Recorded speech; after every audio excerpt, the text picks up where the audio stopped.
பொதுமக்கள்கிட்ட ப்ராப்ளம் இல்லை. கோரிக்கைன்னு ஏதாவது வந்துச்சுன்னா அந்த கோரிக்கையெல்லாம் ஆங்காங்கே இருக்கக்கூடியவர்கள் மூலமாக செய்கிறதுக்கான ஏற்பாடுகளை பண்ணுறோம்.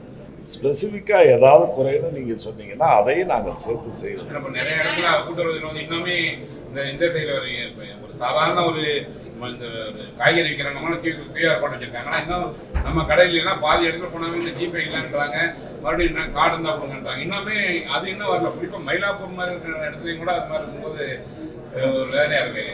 எப்போ நவீனப்படுத்த சார் அனௌன்ஸ் பண்ணியிருக்காங்க சார். எல்லா இடத்துலையும் கொண்டு வரது வரைக்கும் 15,000 இடத்துல வச்சுட்டோம். 15,000 இடத்துல வச்சுட்டோம். 34,000 15,000 இப்போ நம்மக்கிட்ட இருக்கிறது 35,000 கடைகள். இந்த 35,000 கடைகளில் அதை நவீனமயமாக்குறோம். கியூஆர் கோட்லாம் கொண்டு வரணும்னு சொல்லியிருக்கு. சற்றப்போ 15,000 எண்ணிக்கையை கடந்து போயிடுச்சு. உங்களுடைய விருப்பப்படி என்ன எங்களுடைய அறிவிப்பு நிறைவேற்றப்படுகின்ற வகையில் வெகு விரைவில் 35,000 கடைகளுக்கு அந்த கியூஆர் கோடு போன்ற இதுகள் விரைவுபடுத்தப்படும். இது ஏன்னா அது சம்மந்தப்பட்ட அந்த தொழில்நுட்பங்களை செய்கிறவங்க செய்கிறதுல சில காலதாமதம், அவைகளை விரைவுபடுத்துவதற்கான முயற்சியில் ஈடுபடுத்தி அனைத்து கடைகளிலும் அந்த கியூஆர் கோடு போன்ற இது தொடங்குவதற்கு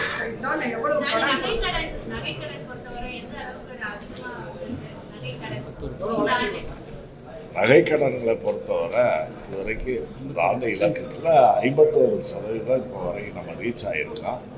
இன்னும் வேணுன்ற அளவு கொடுக்குறோம். என்ன ஒன்றுன்னா நகையினுடைய விலைவாசி என்பது ஏற்ற இறக்கங்கள் இருக்கிறது. ஆகவே என்னென்னா ஒரு 75% நகையினுடைய மதிப்பீட்டில் 75% வரை நம்முடைய கூட்டுறவு வங்கியில் வழங்கலாம் என்று அவர்களுக்கு வழிகாட்டப்பட்டது.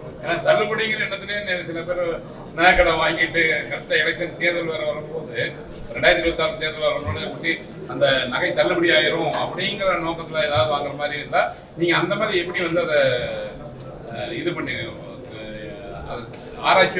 ஆய்வு பண்ணி பண்ணுறீங்க? அவங்க வர்ற நோக்கத்தை எல்லாம் நம்ம எடுக்க முடியாது.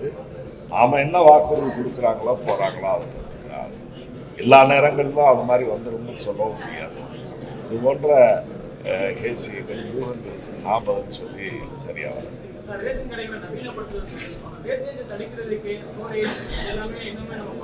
எல்லாமே இந்த கூட்டத்தில் அறிவுறுத்தப்பட்டிருக்கிறது. குறிப்பாக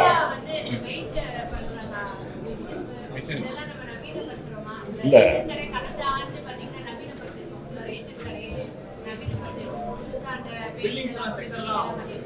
இல்லை அதான் 35,000 கடைகள் இருக்கு. ஆண்டுக்கு ஒரு 5,000 வச்சா கூட ஒரு பெரிய நம்பிக்கையில் வரும். அடுத்து நம்மக்கிட்ட இருக்க பொருள்கள் என்பது வந்து எலிகள் போன்றவர்களால் ஏதாவது கவரக்கூடிய பொருள். ஆகவே அதை பாதுகாப்பாக வைக்கணும்னா கீழிருந்து தொடங்கி மேலே வரைக்கும் நாம் வந்து பாதுகாப்பாக என்று நாம் விரும்புகிறோம். ஆகவே இந்த நவீனமயமாக்கினாலே இது போன்ற சேதாரங்கள்லாம் தடுத்து நிறுத்தணும்.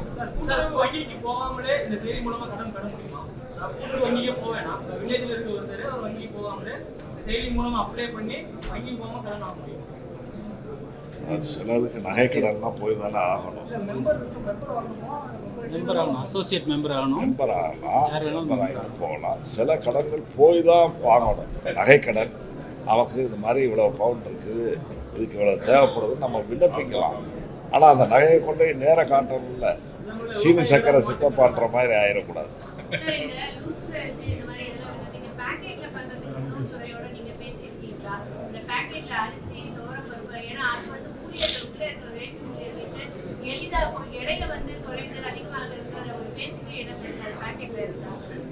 அதாவது உணவுத்துறைக்கு கூட்டுறவுத்துறைக்கு அவர் தான் சார்தான் முழு பொறுப்பு. என்ன ரெண்டு பிள்ளைக்கு ஒரு தகப்பன்ற மாதிரி அவர் தான் இன்றைக்கி அதை இது பண்ணுவார். இந்த பக்கமும் பாதகம் இல்லாமல் அந்த பக்கமும் பாதகம் இல்லாமல் பண்ணுற முயற்சிகளில் 16,500 கோடி ரூபாய் பயிர்க்கடன் வழங்க வேண்டும் என்ற இலக்கு நிர்ணயித்திருக்கிறது. சென்ற ஆண்டு கூட இலக்குகளெல்லாம் தாண்டி ஒவ்வொரு ஆண்டும் வந்திருக்கோம்.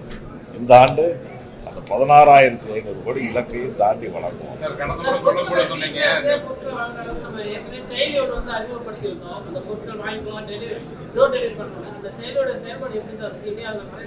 இல்லை, அதை டெவலப் பண்ணுறதுல பொருட்களை விட அதை எடுத்து சென்று போய் டெலிவரி சைடில் இருக்கிற கூடுதலாக இருக்குது. அதை எளிமைப்படுத்துவதற்கு அனைத்து மாவட்டங்கள்லேயும் கூட நாம் கொரியர் போன்ற வசதிகளை ஏற்படுத்த வேண்டும் என்று துறையிலே ஒரு ஆய்வு நடந்து கொண்டிருக்கிறது. வெகு விரைவிலே அதுவும் இது போன்ற ஒரு அறிவிப்பாக வெளிவரும்.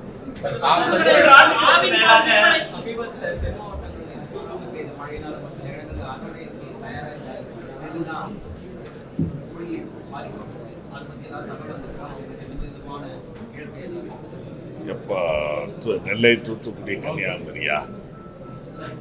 நெல்லை, தூத்துக்குடி, கன்னியாகுமரியில் பெஞ்சதா? அது பற்றி நமக்கு ஒன்று